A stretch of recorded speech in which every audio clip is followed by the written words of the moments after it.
12 तारीख के कार्यक्रम में खान सर आ रहे थे। उन्होंने कहा कि भाई हम तो कब से आपके यहाँ आना चाहते थे।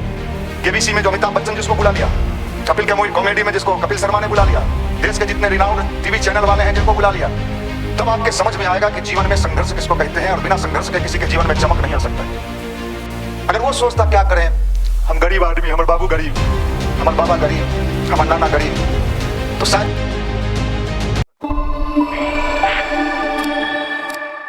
जीवन में कठिनाइयां आते रहती है। गुरुदेव ने एक किताब लिखा है, कभी मौका मिले तो पढ़िएगा। कठिनाइयों से डरिए नहीं, लड़िए। जो कठिनाई से डरता है उसके जीवन में सफलता नहीं मिल सकता है, लड़ना पड़ता है। अभी आप जानते हैं अयोध्या में 22 तारीख को राम जी का क्या बनेगा, क्या स्थापित होगा? मूर्ति। मूर्ति किस चीज से बना? वो पत्थर से बना। अगर पत्थर ये कहता साहब छेनी ज्यादा जोर से मत मारना, या बिना मारे हो जाए तो ज्यादा अच्छा है, छेनी मारे तो चोट भी लगा होगा पत्थर को, और कितने दिन तक चोट लगा होगा, तब जाके वो मूर्ति बना होगा जिसका स्थापना होगा भगवान श्री राम का। करोड़ों लोग उस मूर्ति की पूजा करेंगे, लेकिन अगर वो पत्थर चोट सहने से इनकार कर देता तो शायद उस पत्थर के उस गली में कोई पूछने वाला भी नहीं मिलता। इसी तरह व्यक्ति के जीवन में कठिनाई जब तक आता नहीं है उसके जीवन में चमक नहीं आ सकता है, लाइट नहीं आ सकता है। और जब कठिनाई आता है तो लोग छाती पीटते हैं, लेकिन कठिनाई से जो लड़ता है, संघर्ष करता है, बाद में उसी व्यक्ति का इतिहास लोग उसके सामने खड़ा करते और कहते हैं साहब देखो ये आदमी बहुत बड़ा आदमी है। लेकिन वो बड़ा आदमी बना कैसे, उसके पहले का कहानी जब आप जानेंगे तब आपके समझ में आएगा कि जीवन में संघर्ष किसको कहते हैं, और बिना संघर्ष के किसी के जीवन में चमक नहीं आ सकता है। और यही अध्यात्म है। अध्यात्म और कुछ नहीं है, ये एक ऐसा पावर है जो मनुष्य के जीवन में एक आशा, एक रोशनी, एक प्रकाश, एक कॉन्फिडेंस बनाए रखता है। इसलिए इसकी आवश्यकता है, खासकर इस अवस्था में। इसलिए कठिनाइयों से हमें डरना नहीं चाहिए, लड़ना चाहिए। दुनिया में जितने भी लोग हुए हैं, जिनकी जिनकी कहानी आप पढ़ना चाहते हो, सक्सेस किसी फील्ड में, अब छोटा मोटा नौकरी ले लेना, बच्चा पैदा कर लेना, दो लल्ला को एडमिशन करा देना, हमारा लल्ला है, तो मैं उसकी कहानी नहीं जानता। बिहार में जनरली लोग क्या चाहते हैं, हम बिहारी लोगों को क्या चाहिए? ईमानदारी से कलेजा पर हाथ धर के कहिएगा, झूठ नहीं, मंदिर में बैठे हैं। हम बिहारियों को क्या चाहिए? किसी तरह बीपीएससी में बस। कितने लोग मेरे पास लड्डू लेके आते हैं, भैया खाइए, क्या बीपीएससी निकाल लिया, अच्छा थोड़ा सा ले लेते हैं। और क्या चाहिए? बीपीएससी, बस 50-55 का जुगाड़ हो गया, जान बचे तो लाख उपाय। अब नहीं चाहिए। हम बड़े संतोषी लोग हैं बिहारी। बिहारी जितना संतोषी दुनिया में कहीं नहीं पाया जाता। इसको ज्यादा नहीं चाहिए। और क्या चाहिए? और कुछ नहीं। अब तो शादी नहीं हुआ है, कहीं हो जाता। मोटरसाइकिल वाला हो या 4 व्हीलर देते तो और बढ़िया है। और क्या चाहिए? बस 1-2 चाहिए, 2 कम से कम चाहिए तो चाहिए। हमारे पिताजी बोले हैं, पोता का मुंह दिखा दो, बस हो गया। उसके बाद 2-4 साल 5 साल नौकरी करने के बाद ईंटा गिरा लेंगे, गिट्टी, बालू, सिमटी। गांव में सीमेंट को सिमटी कहता है। मैं एक जगह गया तो लोग कहा सिमटी गिराए हैं। मैंने सोचा ये कौन आइटम है भाई, पता चला कि सीमेंट को सिमटी कहता। चलो ठीक है, और बस घर उर बना लेंगे, झरना उड़ना लगा लेंगे, उसका रिटायर करेंगे, 60 साल के बाद इसी में रहेंगे, बीमारी होगा तो डॉक्टर से दिखाएंगे। इससे अधिक किसी के मन में कोई इच्छा? बिहारी की बस संतुष्ट है, उसको नहीं चाहिए पायलट बनना है, बीपीएससी में जाना है, बड़े उद्योगपति बनना है, ये सब बकवास है, कुछ नहीं चाहिए। बड़े हमारे जैसे बिहारी जैसा भोला आदमी कहीं नहीं मिलेगा, इसलिए भोला बाबा भी यहीं ज्यादा रहते हैं, बिहार में ही। बिहारी भोला को खूब पूजा करता है, जय भोला, बम बम भोला। इसलिए समझ लीजिए हम अपनी जिंदगी को कहाँ ले जाना चाहते हैं, कहाँ पहुंचाना चाहते हैं, किस स्थान पर ले जाना चाहते हैं, ये हमारे ऊपर डिपेंड करता है, हमारे सोचने के ऊपर। नहीं भैया हम तो बहुत गरीब परिवार में जन्म लिए हैं। अरे ठीक है भाई, आपने सुना है अमीर परिवार में कौन जन्म लिया? धीरू भाई अंबानी का नाम आपने सुना है? धीरू भाई अंबानी आप जान जाओ, उसको खाने की भी समस्या थी, और कैसे कैसे जुगाड़ करके अपने दोस्त की बहन से शादी किया, जुगाड़ू उपाय से। वो भी इसलिए कि शादी करेंगे, कुछ माल पानी उधर उधर से मिलेगा तो उसी को 19-20 करके कुछ करेंगे। अगर वो सोचता क्या करें, हम गरीब आदमी, हमारे बाबू गरीब, हमारे बाबा गरीब, हमारा नाना गरीब, तो शायद वो धीरू भाई अंबानी नहीं बनता। हम बिहारियों की यही बदकिस्मत है, जितने निगेटिव चीज हैं उसके बारे में ज्यादा सोचते हैं, पॉजिटिव के बारे में सोचना हमें आता ही नहीं है। अगर हम पॉजिटिव सोचना शुरू कर दें तो हम बड़े बड़े कारनामा कर सकते हैं, हम साइंटिस्ट बन सकते हैं, हम वैज्ञानिक बन सकते हैं। बिहार के एक साइंटिस्ट का नाम बताइए। हमारे गांव में एगो बैलून लगा के उड़ा दिया था। एक क्या बिहार में ब्रेन नहीं है? है। हमको वो सब नहीं चाहिए भाई, हमको नौकरी में ढुकवा दीजिए, के पाठक से कहवा दीजिए, हम ज्यादा लेके क्या करेंगे? हमको कहीं सिपाही में ढुकवा दीजिए, पैरवी करा दीजिए। कई लोग आता है भैया सिपाही वाला दौर है, तनी कहीं पैरवी कर दीजिए। बड़े छोटे सोचते हैं, बड़े कम सोचते हैं, हमें ज्यादा सोचने नहीं आता है, इसलिए हम गरीब हैं। हम गरीब हैं और गरीब रहना चाहते हैं। यही है अध्यात्म। कलाम साहब के बारे में क्या जानते हैं? बड़े गरीब परिवार में थे, वो भी पेपर बेचते थे। आप जानते हैं, आपको अगर पेपर बेचने को मिलेगा तो पेपर बेचते थे, और पेपर बेचते बेचते पढ़े लिखे गरीब परिवार के थे, पढ़ लिख के कुछ गए, जो सपना था वो सपना टूट गया। क्या सपना था उनका? उनका सपना था कि हम इंजीनियर बनेंगे, एरोनॉटिक्स इंजीनियर बनेंगे, और छटनी हो गया, सुसाइडिंग टेंडेंसी आने लगा कि सुसाइड कर लेंगे। लेकिन वहीं पर आध्यात्मिक एक व्यक्ति मिलते हैं और उनके जीवन में परिवर्तन ला देते हैं, और जो व्यक्ति सुसाइड करने वाला था वो भारत का अब्दुल कलाम बन जाता है। विचार करने का तरीका है। अब्राहम लिंकन का नाम आपने सुना है, हर लोग, बहुत बिहार में सब लोग नेता बनना चाहता है। बिहार का सबसे सस्ता काम, इसके लिए कोई डिग्री नहीं चाहिए। नहीं भैया हमारा मुंह छुछुन्नर है। अच्छा छुछुन्नर मुंह, मैं ये बात हंसते हंसाते आपको चुभा रहा हूं, अगर समझ रहे हैं मेरे फिलॉसफी को तो ठीक है, ना समझे हम तो सोचे थे कि बीपीएससी में ढुके के जुगाड़ होगा। छुछुन्नर मुंह वाला व्यक्ति हीरो बनता है कि नहीं बनता है? मैं उनका नाम लूं या ना लूं, एक व्यक्ति देखने में बड़ा साधारण कुरूप सा, अपने गांव का, और उसके मन में इच्छा जगी कि मुझे हीरो बनना चाहिए। लोगों ने क्या कहा? अरे तुम क्या हीरो बनोगे, अपना चेहरा तो देखो। अगर वो सही में अपना चेहरा देखता, अगर सही में अपना चेहरा देखता तो शायद निगेटिविटी से घिर जाता।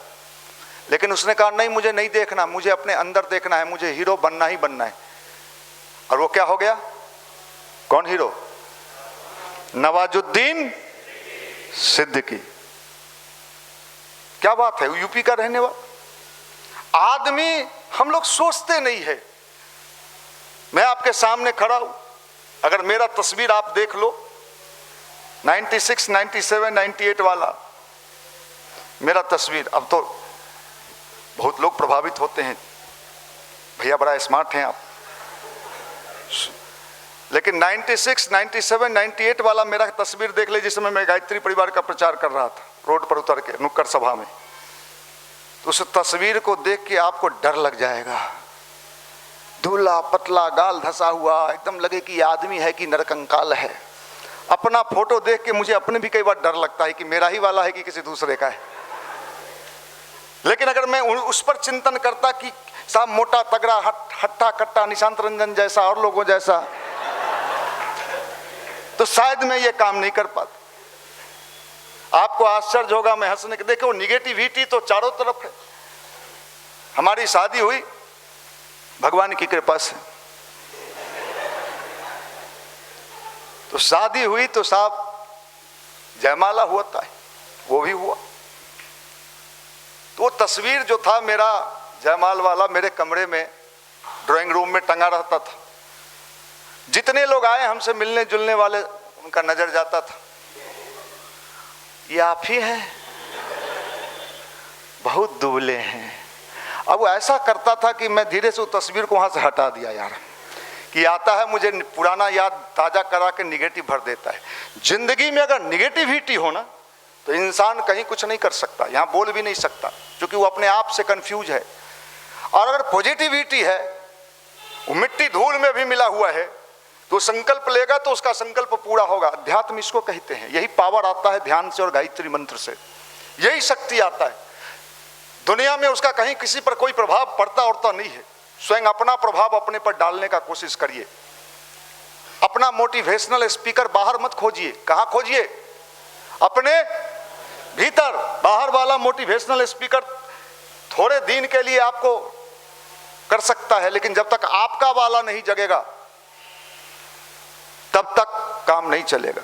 आप समझ लो, ये बड़े परिवर्तन के क्षण गुजर रहे हैं। एक बात नोट कर लेना, आप स्वेटर टोपी मफलर बांधे हो, अच्छा है।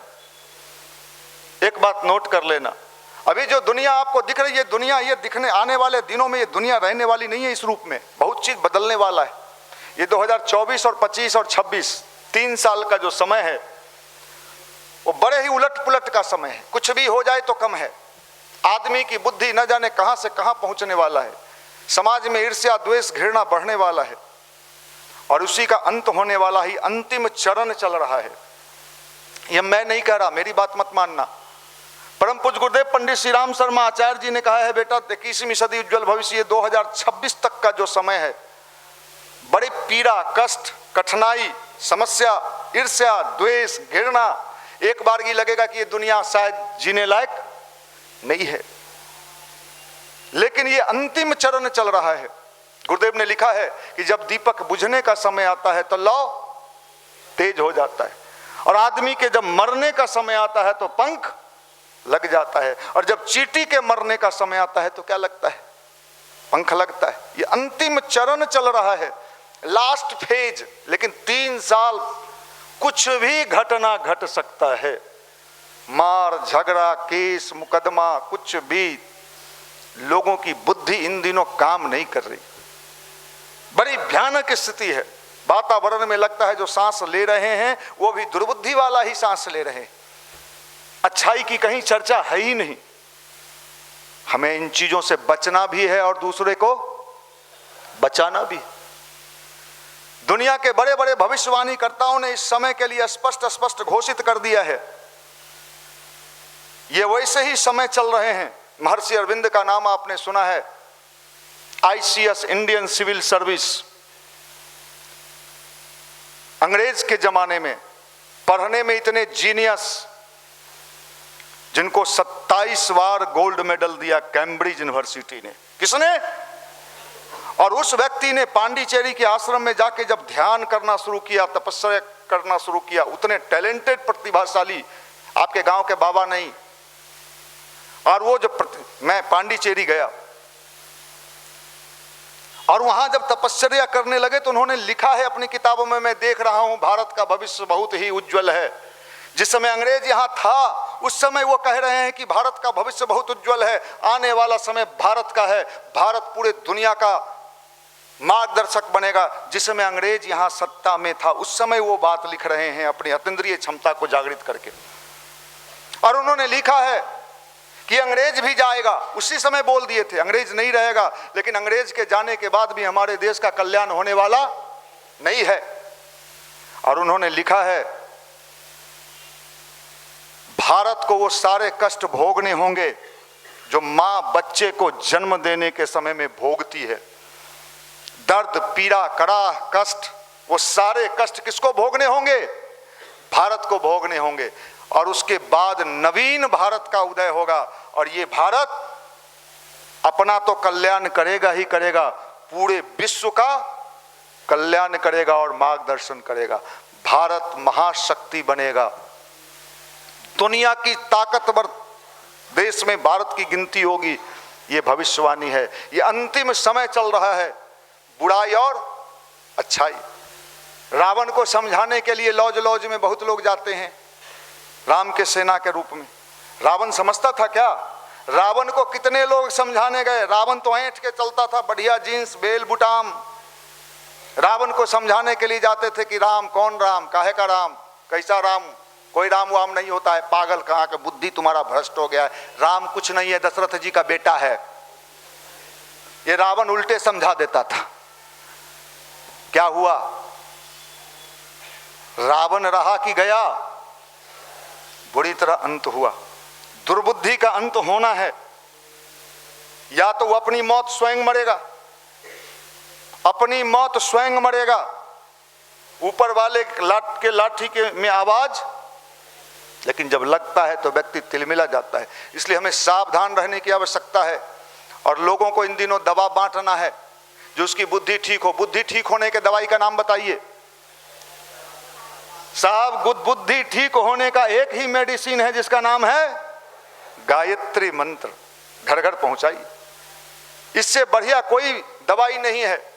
अगर वो गायत्री मंत्र जपेगा तो पहला काम ये निश्चित होगा कि उसकी बुद्धि ठीक हो जाएगी। और मैं नहीं जानता कि क्या होगा, ब्याह होगा कि नहीं, कि कुंवारा रहेगा, नौकरी मिलेगा कि नहीं मिलेगा, मुझे पता नहीं, लेकिन एक चीज निश्चित हो जाएगा। और जिसकी बुद्धि ठीक हो गई उसके जीवन में धन की कमी रहेगी क्या?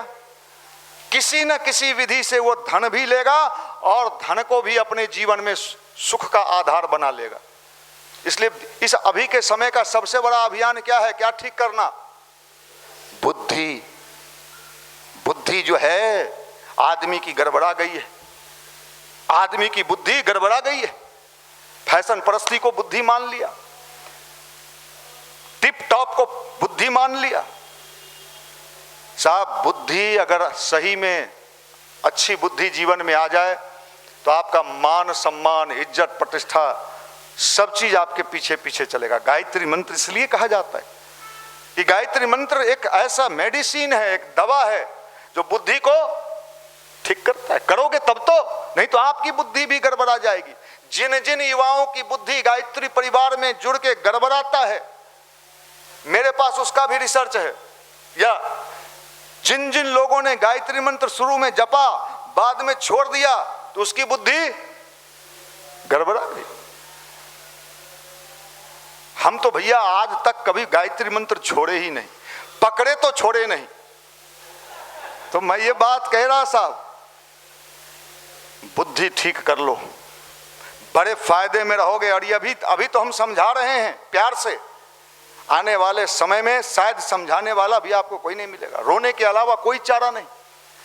कितना भी भोला बाबा को जल चढ़ाइए, लोटा के लोटा, टन के टन, टनाटन। अभी हमारे बहुत सारे भाई देवघर गए थे, बहुत सारे भाई काशी विश्वनाथ बाबा को हिलाने गए थे। हिलिए बाबा। अरे बाबा तो हिले हैं, तू कब हिलेगा? तू दांव पेच कब छोड़ेगा? साहब समझ लो, भगवान का मतलब है सद्बुद्धि। और इसको जितना जल्दी आप अमल में ले आओगे, आपका जीवन कल्याणकारी हो जाएगा। दुनिया बदलेगी कि नहीं बदलेगी मुझे पता नहीं है, लेकिन दुनिया भी बदलने वाली है, लेकिन आपका जीवन कल्याणकारी हो जाएगा, शुद्ध हो जाएगा, बढ़िया हो जाएगा। मैं तो नेताओं को भी कहता हूँ, जिन जिन नेताजी लोगों के यहाँ मेरा आना जाना होता है, मंत्रियों के यहाँ, मैं उनको भी कहता हूँ कि सर थोड़ा गायत्री जरूर जपिएगा, लेकिन नेता गायत्री जपे तो फिर झूठ कैसे बोलेगा। अगर सच्चे मन से कोई गायत्री जपता है तो उसको झूठ बोलने का मन ही नहीं करता है। अगर कभी कभार झूठ बोला गया तो आपको अफसोस होने लगता है कि मेरे से झूठ बोला गया। पहले ऐसा नहीं होता था, ये दवाई का असर है, ये दवाई का असर है। मैंने देखा है कि दवाई का असर है। पहले तो आप धड़ल्ले झूठ बोल देते थे, रहोगे गंगा के किनारे कह दोगे कि हम तो कोचिंग में पढ़ रहे हैं, लेकिन जब आप गायत्री मंत्र जपने लगोगे तो आपसे झूठ बोला नहीं जाए। किसी को आप ठग नहीं पाओगे, आपको भीतर से कचोट होने लगेगा कि नहीं नहीं मैं ऐसा नहीं कर सकता। तो ये दवा समाज में सबको चाहिए कि नहीं चाहिए? आज के डेट में चाहिए कि नहीं चाहिए? गांव में आपके चाचा कोई दवाई चाहिए कि नहीं चाहिए? कि हमेशा आप ही का जमीन हड़पने में लगा हुआ है, अपना वाला बेच दिया, आप पर नजर गड़ाए हुए है, नहीं इसमें मेरा भी हिस्सा मिलता है। अरे तो आपने तो बेच दिए तो क्या हुआ, मेरे बाबूजी के नाम से आधा दे दो। कई जगह ये भी लड़ाई चलता है। तो बुद्धि को ठीक करिए। आपकी अंग्रेजों को भगाना था, गांधी जी ने आह्वान किया सारे जमींदारों से, राजा राजवाड़ा थे उस समय, अपने बिहार में भी कई वो राजा थे, पता है ना, टेकारी महाराज, दरभंगा महाराज, हथुआ महाराज, सब राजा लोग थे। सबको कहे साथ दो साथ दो, हंसता था। आप लोग भी महाराजा हैं लौज के, कोई साथ नहीं दिया, कोई जमींदार, सब बोलता था गांधी बुड़बक है। आप आज क्या हुआ, जिन जमींदारों ने, जिन राजे राजवारों ने गांधी का साथ देने से इनकार कर दिया, आज उनका नामो निशान है क्या? उनके बेटा पोता का को नाम जानते हैं? समय बड़ा बलवान। अरे भाई ये समय भी नहीं रहेगा, इसलिए आपको आह्वान कर रहे हैं कि गायत्री मंत्र को घर घर पहुंचा दीजिए। ये दवाई है, मेडिसिन है। जैसे ठंडा लग जाता है तो वोमिटिंग आता है तो डॉक्टर दवाई लिखता है, ये दवाई चलाइए। घर घर दवा को फैला दीजिए, लौज लौज में फैला दीजिए, उसकी बुद्धि ठीक हो जाएगी। और बुद्धि ठीक करना ही अभी के समय का सबसे बड़ा अभियान है। ये रोड पर जो नुक्कड़ सभा होता है उसका भी उद्देश्य यही है, बुद्धि को ठीक करिए, और कोई अभियान नहीं है। बुद्धि ठीक होगा तो पेड़ भी लगा लेगा, बुद्धि ठीक होगा तो वो बाल संस्कारशाला भी चला लेगा, बुद्धि ठीक होगा तो वो पैसा भी कमा लेगा। मेरे पास पैसा नहीं है, नहीं है, आप दीजिएगा। साहब मेरे पास तो इतना पैसा है कि अभी आपको पता नहीं है। हमारे घर पर हमारे लगभग युवा मंडल के भाई गए हैं। आप सोच लो, बाप के एगो बेटा है, हमारे पिताजी भी भाई में अकेले, और गांव में जमीन किसी को 2-4 बीघा होता है तो ऐंठ के चलता है हमरा 3 बीघा जमीन हो हिस्सा में, और 32 एकड़ का मेरा कैंपस ही है। एकड़ समझते हो ना, बीघा कई बीघा हुआ।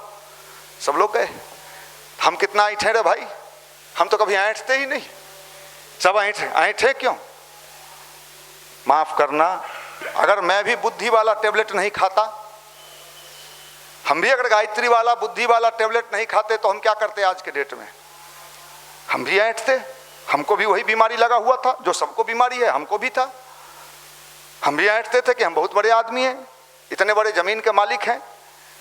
अब तो गांव में जाते हैं तो सबसे प्यार से बात करते हैं तो लोग कहता है आप तो बहुत अच्छे आदमी हैं। साहब मैंने तो दवाई खाई है इसलिए अच्छा हो गए।